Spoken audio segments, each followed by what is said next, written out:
Hello and welcome to the Property Pod, South Africa's premier property investor podcast. My name is Suren Naidu, and on this weekly Moneyweb show, we gain insider insights from leading executives, analysts, developers and entrepreneurs in South Africa's expansive property industry. On this latest podcast, we are discussing property mega developments, particularly the financing of such developments and the impact on communities. Last month, the first phase of the Westown Square opened in a new precinct adjacent to the N3 between Durban and Pietermaritzburg. It is similar in concept to Umhlanga Ridge around Gateway and Waterfall City around Mall of Africa in Johannesburg, but is smaller in commercial scale, a mini city of sorts. One of the funders on the development, which is being led by privately led Fundamentum Property Group, is banking group Absa. Following the launch of Westown Square, Vumiso Nyamanzana, KZN head for commercial property finance at Absa CIB, co-penned an opinion piece titled The Human Impact of Property Development, Establishing Socially Conscious Economic Hubs. Interestingly enough, Absa seems to be upping its game in the commercial property finance space and has backed several major property developments in South Africa in recent years, particularly in KZN.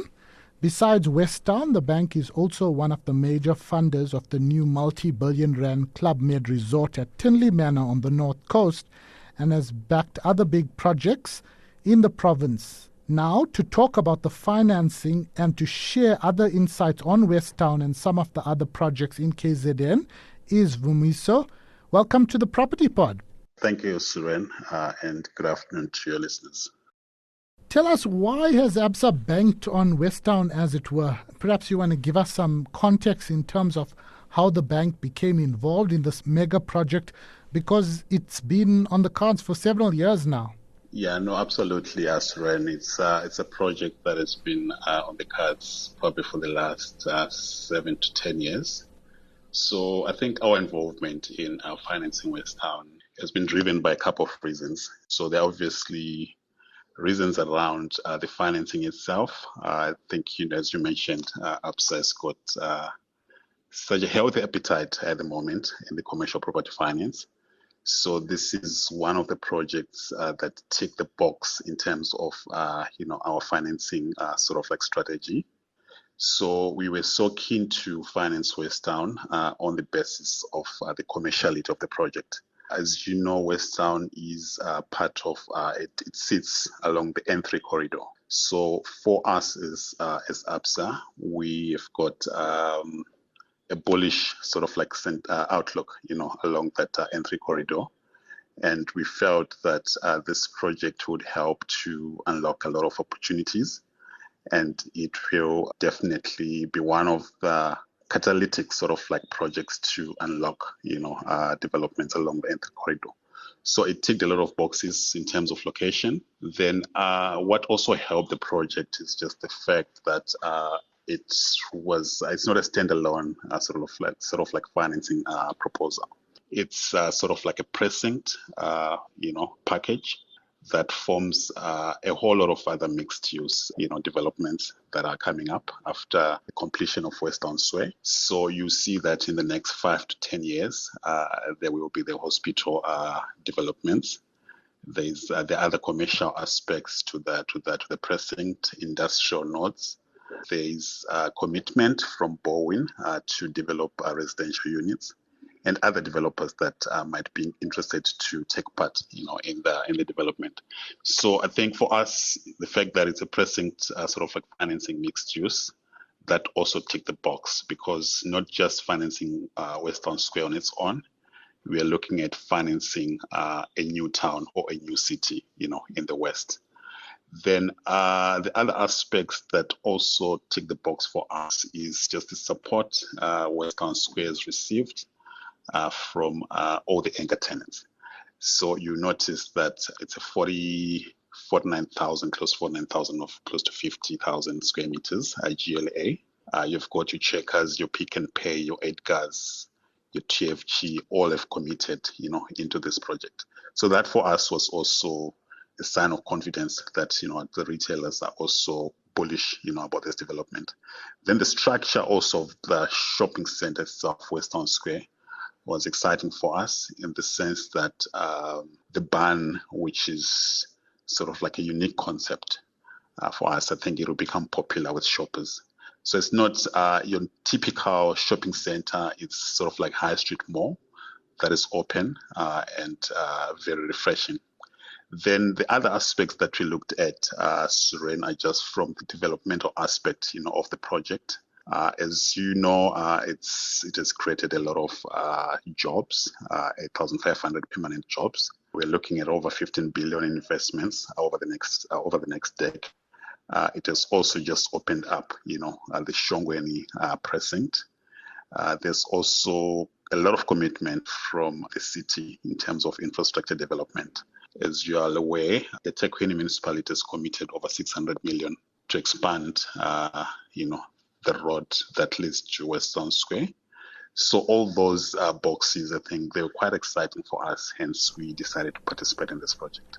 Just for our listeners who might not know, how much is Absa funding the development by? And that's the retail aspect of it. So the initial phase of this development, we've deployed over 1.5 billion. And this has been deployed as a mixture of senior and junior debt. Okay. We'll get into the details of the financing shortly. But what impact has the development had on KZN, especially on the Shongweni community? Because that piece you wrote particularly went on the broader impact. Obviously, Absa needs to finance a deal from a commercial perspective. But, banking institutions increasingly also need to look at ESG side of things. And I suppose some of those elements are ticked with your financing of Westown. 100%. So I think the Shongweni market and the Shongweni, especially the Shongweni market, is quite popular in KZN in terms of tourism and the market supporting SMME businesses. So over and above that, I think Westown also brought that upliftment impact, to the Shongweni market. So I think one aspect that initiated the social impact of the project is the training and skills development that was set up by Westown Foundation in collaboration with Stephen Stokes. So that was set up to help upskill, local communities, train the guys to become operators as well as bricklayers. And the initiative has led to very successful stories where a lot of young men and women have become operators of large trucks on site. Local entrepreneurs have also established family businesses, generating significant revenue, for their families. Then obviously from an employment part, that has also been a huge tick box for us. In terms of employment, over 1,800 individuals employed during construction of Westown Square, and most of them obviously coming from Shongweni neighboring communities. Then broader Westown development obviously is going to create more opportunities in terms of jobs. So we're anticipating at least 15,000 construction jobs and about 8,500 permanent jobs over the next 10 to 15 years. So I think that has been a big tick box for us. Then obviously from an ESG perspective, there are other aspects that we looked at in terms of the development itself.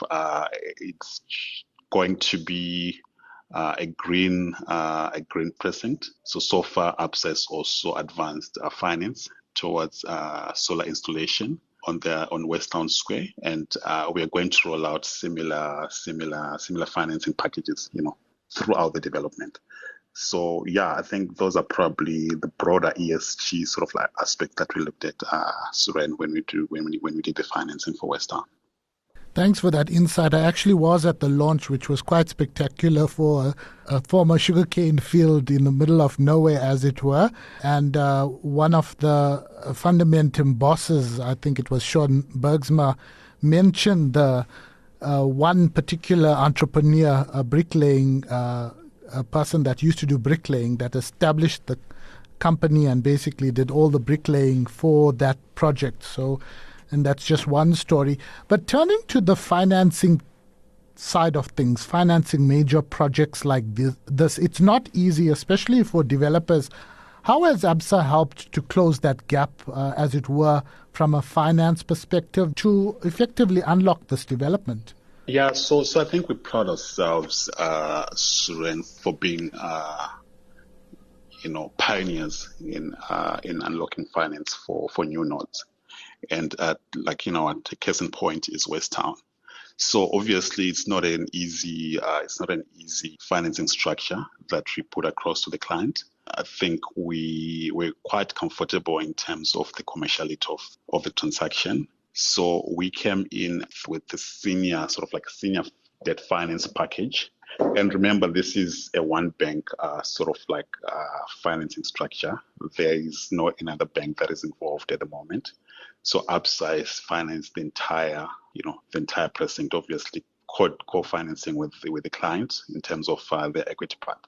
So, but what we've done is we have put forward a senior debt finance package into the project.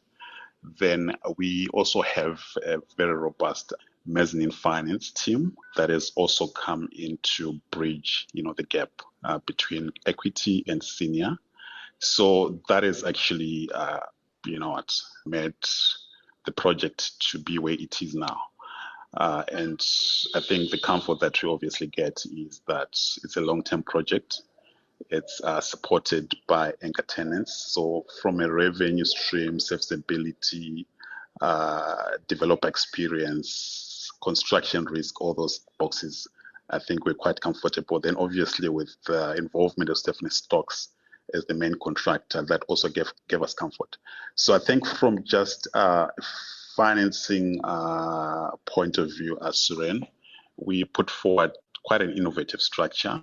Obviously, the client is quite a strong client in terms of financial substance. So we did put forward a very innovative finance structure, but there were other aspects that actually gave us comfort, to put forward that finance structure. And what makes us happy as the financiers is that the center is now complete.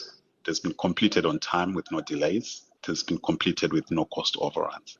So I think that's probably the most important aspect for any financier to see, a product of this magnitude actually coming to life without any issues in terms of cost overruns or delays. I like that last point. I don't want you to comment on it, but government can take a leaf out of that in terms of not overspending. Yeah. You mentioned in your opinion piece that Absa has actively participated in financing a significant pipeline of catalytic developments in towns and cities of KZN. Obviously, your role is head of commercial property finance for Absa CIB in KZN, so you're speaking purely from a regional perspective. But in that opinion piece, you also mentioned other projects such as Sibaya Coastal Precinct, Umhlanga Arch. But I also know that Absa is backing the new Club Med Resort, which is huge for South Africa, not just KZN. Can you share some insights on these projects and the impact they've had or will have going forward on the local communities, the province, and naturally for South Africa as well? No, absolutely, Suren. So I think that's the other aspect that Absa Corporate Investment Banking takes pride in itself. Having funded most of the mega projects in the province, I think you're probably aware of eThekwini's strategy in terms of opening sort of like new nodes, catalytic nodes. And we pride ourselves to be part of, that strategy, supporting eThekwini as well as other municipalities like KwaDukuza in all the projects that they're backing. So it goes back to, Umhlanga Arch, which was probably one of the iconic mixed-use developments that we financed, about 2.2 billion development cost. That was a mixed-use precinct, 45,000 square meters, made up of offices, residential, a hotel. Then we also financed South Sibaya and the Greater Sibaya precinct. And what actually makes us very excited, Suren, is the fact that we financed this project at the height of COVID. And if you remember, I think we probably deployed over 1.5 billion, and the client at the time managed to achieve over 2 billion worth of sales within 6 weeks. So we have done South Sibaya very successfully, and we are looking at over 1,500 homes that will be built. It's a mixed-use precinct also. We also participated in the Marine Walk shopping center, which is a 10,000 convenience center that is doing extremely well. So we're also busy with the client on unlocking value and projects on the greater Sibaya precinct, Sibaya Node 1 and 5. So that is also on the cards, and we should see a couple of billions coming off the ground, during on that note. Then, rightly so, we also busy with the Club Med project, and Absa acted as a lead arranger, providing about 52% of the 1.5 billion that was required to finance. And this was also a huge effort within the bank from different divisions, including our global finance team, property finance, as well as our sector coverage. So what was quite exciting about this project is the tourism aspect that it brings to the province. As you know, this is the first Club Med in South Africa. And we are so happy that it is happening in our province in KZN. So the impact that Club Med is going to have on the north coast of KZN is huge.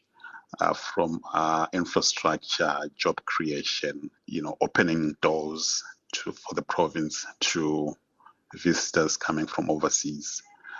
It's quite a massive project, so we're quite excited. So we have partnered with other financiers to put this compelling finance package to the client. And the expectation is that the resort opens sometime next year, mid next year. And so far, everything is going well on the ground. The client is on track in terms of timing. They are on track in terms of costs. So yeah, it's quite a huge project and very exciting for us. Then also in the north of Durban, we are busy with Zimbali Lakes, which is the only project in the country, or probably in KZN also, that has got Resort 5 zoning status. So it's a project that is sponsored by Zimbali IFA Group that pioneered Zimbali Coastal Resort in 2005. And we have participated in the different phases of that project successfully. And recently, they've launched the Tatali Signature Villas. They've also just recently opened the golf course that was opened yesterday.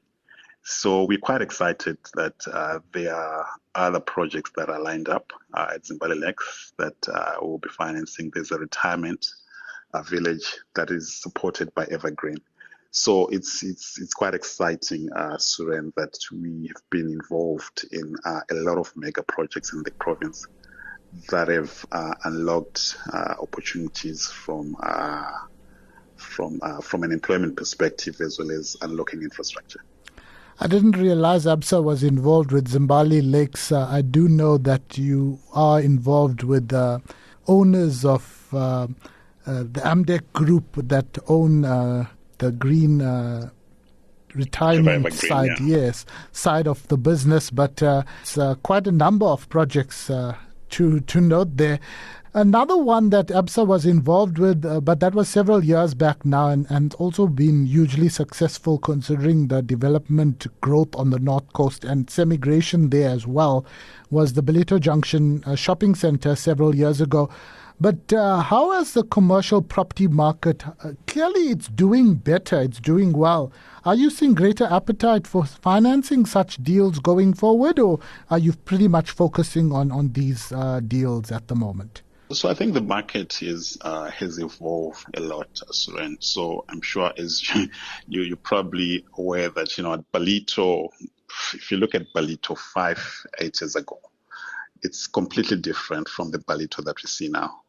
So at the time when Absa participated in Balito Junction, I think it was also quite, it was quite unpopular, for a bank to participate in such a mega project in such a small town that seemed like a village at the time. But it also shows Absa's vision in just backing our clients and helping them to write their stories. So we participated in Balito Junction then, and if you see the Balito Junction now with all the extensions that have happened, it's also such quite a successful story. A lot is happening in Balito. We've got new schools coming on board. We've got Redam. We've got Bowen with Balito Hills. We've got ACAS, which, by the way, we are also financing. We've financed over 900 units so far for ACAS, and there are other phases such as Balito Life. Balito Village was the first phase. Second phase is now Balito Life, which we're also financing. So there's a lot that is happening in Balito, and there's a lot that is also happening in the North Coast. I think what has also become, what has been, I think the catalyst for this is also the airport. The fact that King Shaka Airport is right next to Balito and North Coast. So going further up, there are a lot of other projects that are off the ground, Jazula, Mesiten, Elaleni. Those have also been very popular and very successful. So I think for us, Suren, we listen to the market, and when demand is there, we are definitely there to partner with our clients. And what we're seeing in the North Coast is quite exciting because we're probably the pioneers, of that vision back then with Balito Junction, and seeing it, growing to these levels is quite exciting for us. We're running out of time, but any hints on further projects on the cards that you're going to finance that you can kind of hint of if you can't mention a name before we conclude? So I think focus right now is obviously the club making sure that it's all done, completed, operational. But as you're aware, that Club Med is also a catalyst for that precinct. There's a lot that's going to be coming up. There is a shopping center on the cards. There are hotels on the cards. There are a lot of residential opportunities on the cards. So all that, we're definitely going to be backing up those projects. Zimbabwe Lex, similarly, there's a lot that is coming up.